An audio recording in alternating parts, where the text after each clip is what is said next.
кыргызском народе появились в китайских источниках в 3 веке до нашей эры. Друзья, Геннадий Гудков, кыргызы строили свою государственность уже в 581 году. Не было тогда ни русской государственности, ни вас и ни тех, которые сегодня себя называют государствообразующими народами. 581 год. Кыргызское ханство. 840 год. Кыргызы победили уйгуров и создали свою вторую государственность. В 1862 году, друзья, в течение 14-летней борьбы с русскими все-таки царской России удалось захватить земли кыргызов. И до 1991 года. Можете себе представить, почти 130 лет кыргызы находились под русской оккупацией. Это древний культурный народ, созидающий.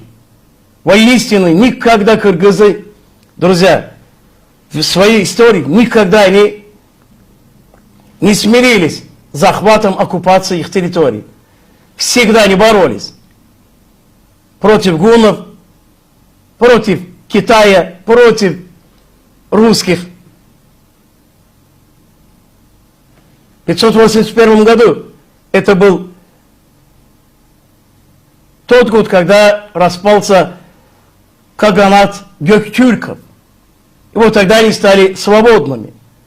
Но древнейший народ, который имеет древнюю историю государственности, строительства армии. Геннадий Гудков говорит, что если бы кыргызы понимали бы суть демократии этого понятия, или кто-нибудь перевел бы на кыргызский язык, может, они создали бы себе демократическое государство после того, как совершилась в России демократическая революция. В России все врут. Я поэтому ставил недавно передачу «Кто больше врет? Армения или Россия?» Вы посмотрели на политическую жизнь Геннадия Гудкова, сколько партий он сменял? 5 или 6. То он был коммунистом, то он был единороссом.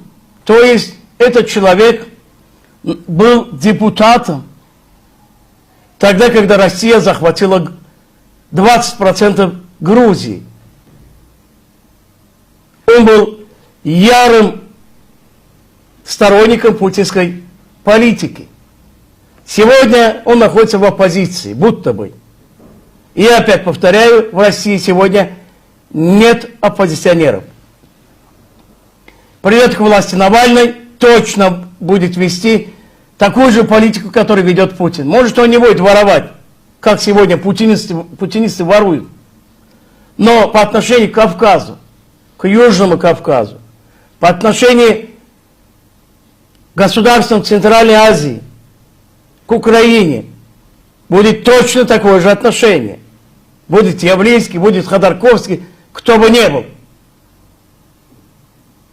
Так как Россия другую политику вести не может. Имперское бешенство.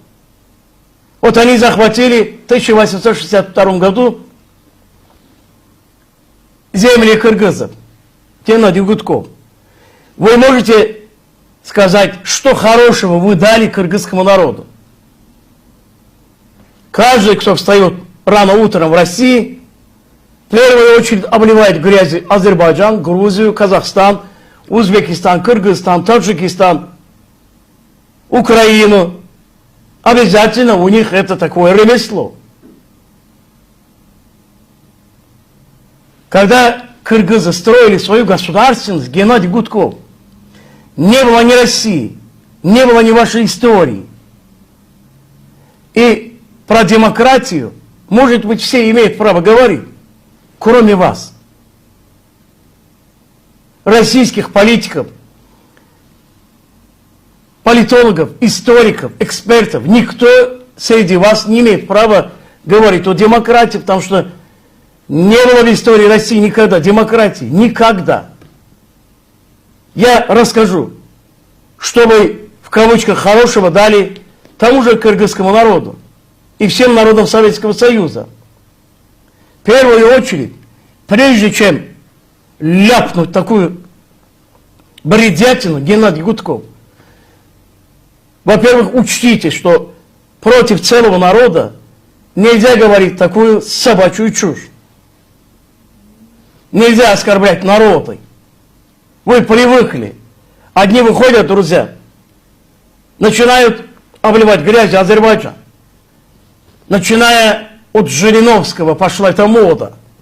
Мол, они русские, государствообразующие люди, а все остальные, видите ли, Казахстан создали они, Азербайджан создали они, Украину создал Владимир Ильич Ленин, как говорит Путин.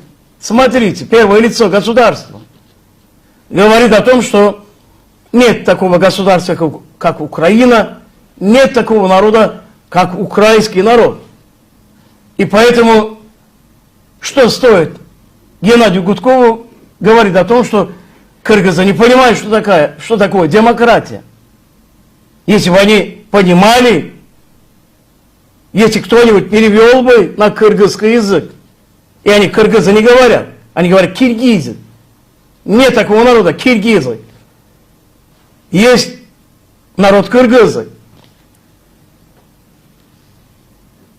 Великолепный, дружный, грамотный, древний, когда надо, воинственный народ. А вы о чем болтаете, Геннадий Гудков? Какая славная история России? Может, крепостное право? Крепостное право в России, это было дикостью. Геннадий Гудков. В тюркском мире всегда была свобода. Свобода для женщин. В тюркском мире женщины с мужчинами бок о бок управляли государством, управляли армией, занимались дипломатией. К вашему сожалению, когда в России было крепостное право, вы говорите, что крепостное право в 1861 году было ликвидировано. Никак нет, господин Гудков. До 1991 года в России и на территории всего Советского Союза вы применяли это крепостное право, потому что вы по-другому жить не можете. Что такое крепостное право?